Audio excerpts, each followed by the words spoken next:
आगरा के घटिया आजम खां में स्थित विक्टोरिया इंटर कॉलेज में भूमाफियाओं द्वारा पार्किंग का मुद्दा गरमाया हुआ है। आरोप है कि उप प्रबंधक अवैध पार्किंग चला रहे हैं और इसके लिए उन्हें किसी भी प्रकार की अनुमति नहीं है। प्रधानाचार्य ने इसकी शिकायत एसपी सिटी से की है और आरोप लगाया है कि उप प्रबंधक उन्हें धमका रहे हैं। इस बीच कॉलेज में पढ़ने वाले छात्रों की संख्या काफी कम हो गई है, जिससे लगता है कि दबंगों के कब्जे और अध्यापकों की गुटबाजी के कारण छात्रों में डर का माहौल है। विक्टोरिया इंटर कॉलेज के एक प्रवक्ता ने बताया कि कॉलेज में मात्र 78 छात्र छात्रा ही आ रहे हैं। आप देख रहे हैं न्यूज़ 92 लाइव नेटवर्क से आगरा संवाददाता आरती यादव की खास रिपोर्ट। मैं मोहन सिंह, कार्यवाहक प्रधानाचार्य विक्टोरिया इंटर कॉलेज आगरा। आज विक्टोरिया इंटर कॉलेज में सरदार वल्लभ भाई पटेल की जयंती मनाई जा रही है और हम सभी शिक्षकों ने, बच्चों ने राष्ट्रीय एकता अखंडता की शपथ भी ली है। साथ ही आपको ये भी अवगत कराना है कि गृह परीक्षाएं हमारे यहाँ चल रही हैं, अर्धवार्षिक गृह परीक्षाएं। तो जैसा कि सभी लोग आप लोग अवगत होंगे कि विद्यालय में एक पूर्व प्रधानाचार्य डॉक्टर JP शर्मा द्वारा अराजकता पैदा की जा रही है, जिसको पुलिस के द्वारा भी सूचित किया गया। तो पुलिस बराबर यहाँ आ रही है और जो है यहाँ विद्यालय में कई अराजकताएँ जो कि आपको लिखित रूप में दे दी जाएंगी, क्या क्या यहाँ चल रही हैं। और आपने यहाँ देखा भी होगा कि अवैध रूप से बहुत सारी चीज़ें चल रही हैं। पार्किंग है, कमरों में ताले लगा रखे हैं, कब्जे कर रखे हैं, जिससे कि विद्यालय का वातावरण जो है दूषित हो रहा है और काफ़ी नुकसान हो रहा है।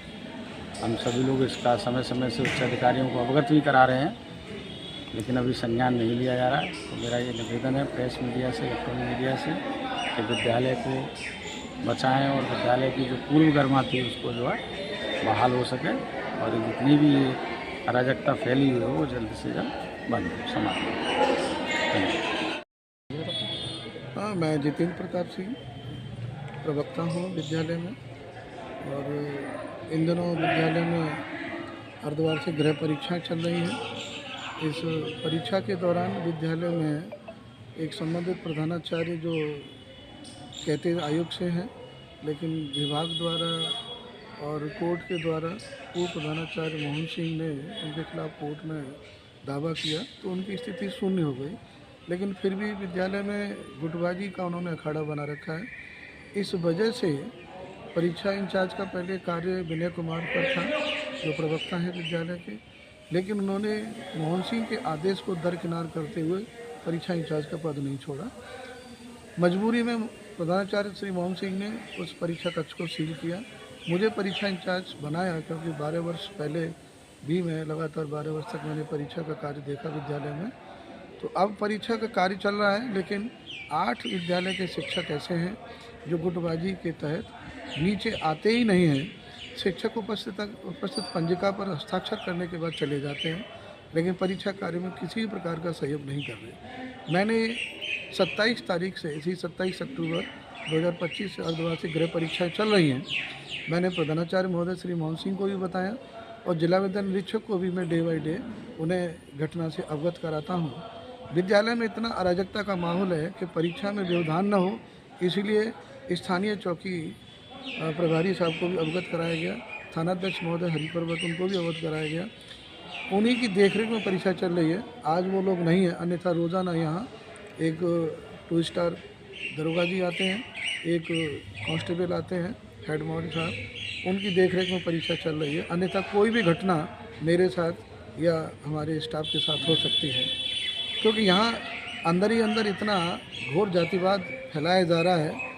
अमुक व्यक्ति जो सहयोग नहीं कर रहे हैं वो सीधे सीधे कहते हैं कि सवर्णों का शोषण हो रहा है, जबकि वो सिर्फ हस्ताक्षर करके सरकारी धन का दुरुपयोग कर रहे हैं, विद्यालय में कोई कार्य नहीं कर रहे। कई वर्षों से ऐसी स्थिति बनी आ रही है। जब से प्रधानाचार्य JP शर्मा ने कार्यभार संभाला यहाँ, तब से विद्यालय में छात्र संख्या लगातार गिरती जा रही है। कहने का तो विद्यालय की गृह परीक्षाएं हैं, लेकिन आज विद्यालय में मात्र 78 बच्चे हैं। ये बड़ा सोचनीय विषय है। हम लोग गली मोहल्ले में जाते हैं तो वहाँ केवल एक शिकायत मिलती है कि हम अपने बच्चों का भविष्य अंधकार में क्यों डालें, असुरक्षित हैं हमारे बच्चे, क्योंकि वहाँ कॉलेज नहीं कार पार्किंग है। और यहाँ कार पार्किंग प्रबंधक की सहमति से चलनी चाहिए, जबकि विभाग के अनुसार आज प्रबंधक की स्थिति शून्य है। तो ये कार पार्किंग है, तो कारें अंदर स्टाफ की है या अंदर किसी नहीं, बाहरी लोगों की है और बड़ी रकम वसूली जा रही है कार पार्किंग के नाम पर, और वो विद्यालय में कहीं किसी प्रकार का उससे कोई विकास नहीं कराया जा रहा, केवल और केवल दबंगई के आधार पर चल रही है। संबंधित जो कार पार्किंग संचालक है, हमने सुना है उस व्यक्ति का कि वो इससे पहले भी किसी ज़मीन के मामले में भूमाफियाओं के साथ में जेल वेल भी गया, लेकिन हमें उससे कोई मतलब नहीं है, क्योंकि किसी न किसी व्यक्ति के द्वारा यहाँ वो प्लांट किया गया है।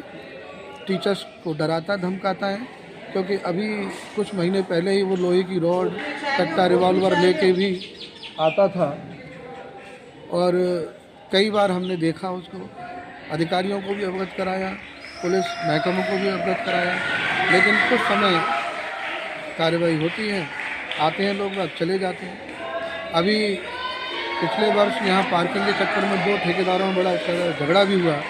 नतीजा ये है कि लोग अपने स्वार्थ के लिए, हार्ट ऑफ द सिटी पूरी ज़मीन और कॉलेज है, इस पर भूमाफियाओं की नज़र है, और तथाकथित प्रबंधक जो बीच में नए कूदे थे, उनका भी ऐसा कुछ मामला संलिप्त प्रतीत होता है कि वो विद्यालय यहाँ संचालन नहीं चाहते।